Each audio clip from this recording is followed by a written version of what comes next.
జానపదం కొత్త ఆట నేర్చిందా పాపలాంటి లేత పదం పాఠశాలగా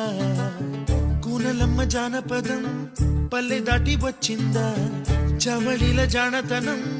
పాట చూపగా కుంచెలో దాగే చిత్రాలు ఎదురొచ్చేలా